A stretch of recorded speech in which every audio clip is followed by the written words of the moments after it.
سے اہل نظم سے اس کی اہمیت و افادیت کا اعتراف کیا ہے۔ مولانا حالی مقدمۂ شعر و شاعری میں لکھتے ہیں: اردو شاعری کی تمام اصناف میں سب سے زیادہ کارآمد یہی صنف ہے، کیونکہ غزل یا قصیدے میں اس وجہ سے کہ اول سے آخر تک ایک ایک قافیے کی پابندی ہوتی ہے، ہر قسم کے مسلسل مضامین کی گنجائش نہیں ہو سکتی۔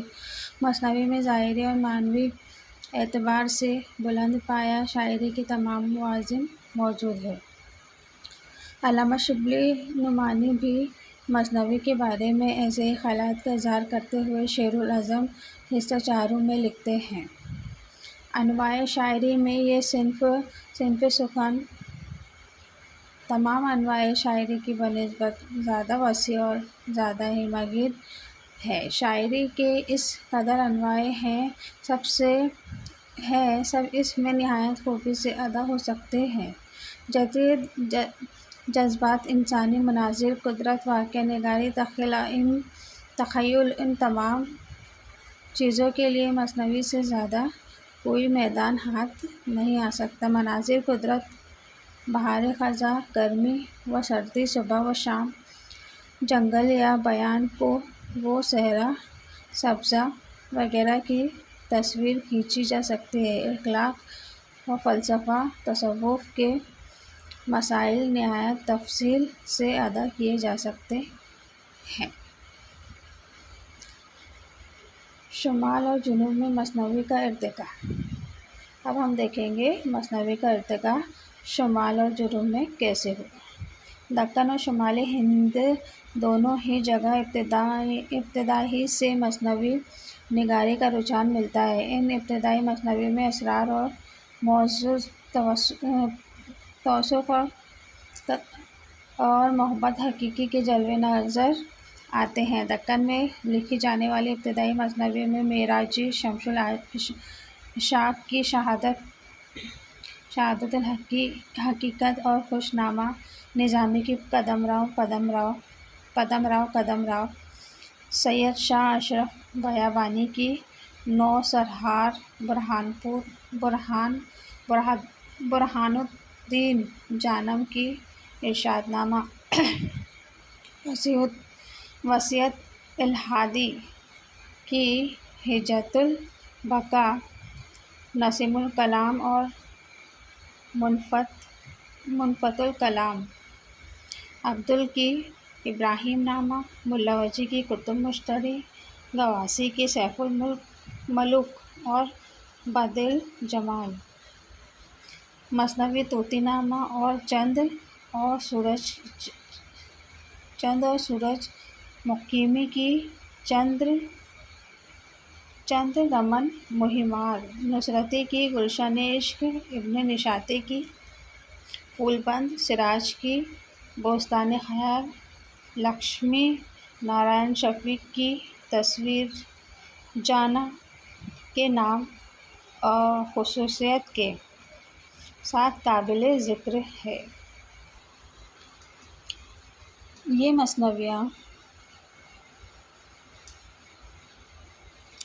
صدی ہجری سے لے کر 11ویں صدی ہجری کے درمیان لکھی گئیں۔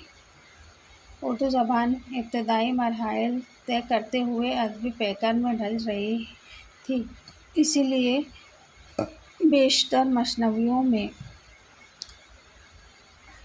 لب و لہجے کا کھردرا پن اور زبان کی قدامت کے اثرات نمایاں ہیں۔ ان مثنویوں میں تصوف، عشق حقیقی، عشق مجازی، شہادت حسن اور فرمانروائے وقت کی تعریف و توصیف جیسے مضامین بیان ہوئے ہیں۔ یہ مثنویاں اس لحاظ سے اہم ہیں کہ اس سے بعد میں آنے والے شعراء کے لیے مثنوی نگاری کی فضا ہموار ہوئی۔ اس اعتبار سے وجیح، نصرتی، مقیمی اور گواسی کی مثنویاں خصوصیات کے ساتھ قابل اعتنا ہیں۔ ان مثنویوں نے اپنی عہد کے ادب کو متاثر کیا اور ان کا رخ موڑا۔ انہیں اردو کی بہترین مثنویوں کے سامنے رکھا جا سکتا ہے۔ شمالی ہند میں 12ویں صدی ہجری کی ابتدا سے اپنی مثنویوں کے نمونے ملنا شروع ہوتے ہیں۔ جعفر جٹلی کی ظفر نامۂ اور اورنگزیب کی ظفر نامہ، اورنگزیب اور طوطی نامہ اور فائز دہلوی، شاہ مبارک ابرو اور شاہ حاتم کی مثنویاں ابتدائی دور سے تعلق رکھنے کے باوجود فنی اعتبار سے کافی اہم ہیں۔ ان مثنویوں نے میر و سودا اور بعد میں آنے والے دوسرے مثنوی نگاروں کے لیے راہ ہموار کی۔ میر اور سودا نے کئی مثنویاں لکھیں۔